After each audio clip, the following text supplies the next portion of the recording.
So instead of cooking today, I thought I'd give you a little tour of my barbecue because I don't feel much like cooking. I've done so much over the weekend. This is my daughter Eve, and I've enlisted her help to follow me around with my camera. Over to you.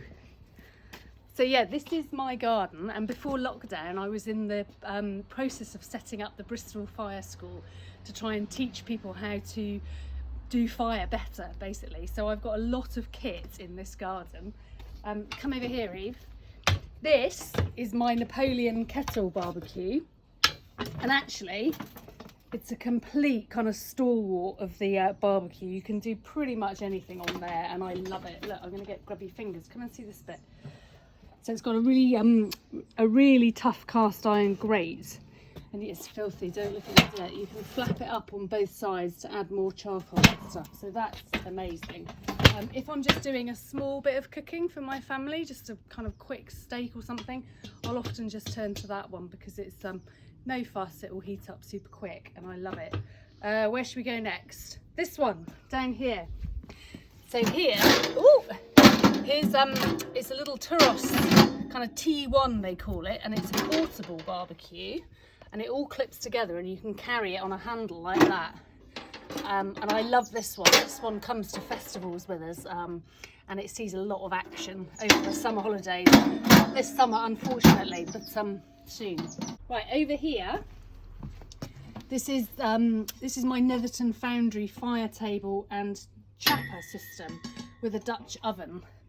I love this Dutch oven because you can do kind of stews and cakes and dumplings and kind of bread and all sorts of things in that, and you can put it in the oven inside. But the best thing about it is this kind of flat lid that you can take hot embers and put them on top, and that's what creates the top heat that turns it into an oven, basically.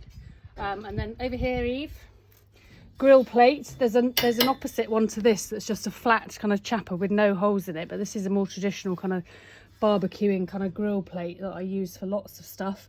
Super heavy, this bit of kit, and it's not that easy to kind of carry by hand, but it all packs down very, very flat, and you can chuck it in the back of a car and take it camping. So that's what we do with it. Where should we go now? Here. Kamado Joe. This is an absolute beauty. This is such a handsome barbecue, this one. Now this, because it's got very thick ceramic walls here. Again, it's a bit dirty. These things get such a lot of use in my garden, so excuse that. But these really thick ceramic walls create a very even and gentle heat.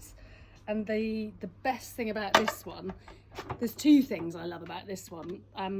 Firstly, you can do amazing kind of low and slow cooking on it. So a brisket or a pulled pork works perfectly every time, thanks to the very kind of small, finite temperature controls you can make with the vents.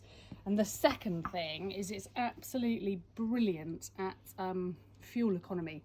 So it uses very, very little fuel, and that's really important because good fuel costs good money. So yeah, this is good for low and slow.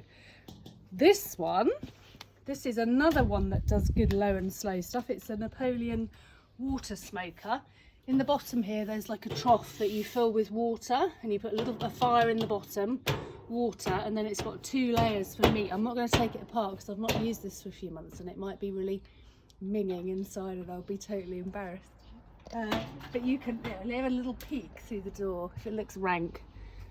Well, it's not. It's a bit mouldy. Let's shut that up real quick.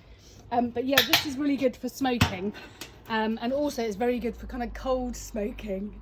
Don't look at me like that, I will clean it. It's good for cold smoking, so you can do really good kind of joints of bacon and stuff hanging in there. Right, to this beast. This here is my ox grill. This is the newest addition to my barbecue family, and I absolutely love this. It's a kind of mother of all barbecues. It's based on a Brazilian kind of parrilla grill. If I swap sides off, and then I can show the handle. Come here, come and see this handle.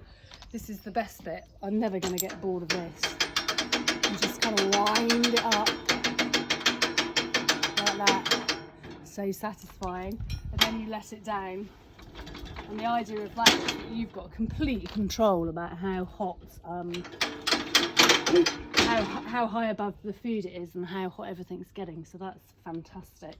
And with it, I've got this box here, which is essentially, imagine you've got your food and your fire on here. This essentially creates a lid, so that makes the cooking more efficient. But also, as in the Netherton Dutch oven, you can put kind of coals and charcoal on here and create a kind of Dutch oven sort of effect.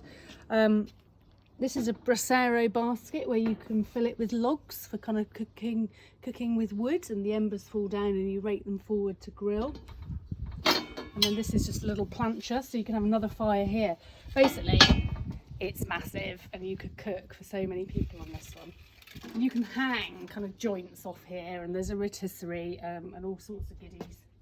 Where now? Here, this handsome beast is my drumbarbecue. I haven't been using this a lot lately because this is a massive barbecue. Have a look inside here. Just look at the kind of surface area all the way in there. Basically, this barbecue is built for parties, and during lockdown there's been a woeful lack of parties in my house, but believe me, when it's over, I'm going to throw the mother of all parties in this garden, and then the drumbarbecue will come out. Right, so there's one last fire I want to show you. Come with me.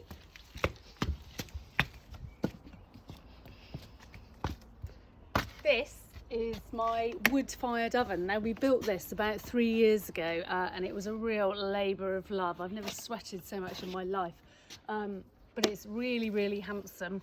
It hasn't had much use this sort of spring, but I'm going to get it going a bit more, and I thought tomorrow I would make a little film about how I light this fire. And yeah, it's pretty dark in there, isn't it? But yeah, so tomorrow I think I'm going to light this fire, show you how I do it, and yeah, that's Bristol Fire School.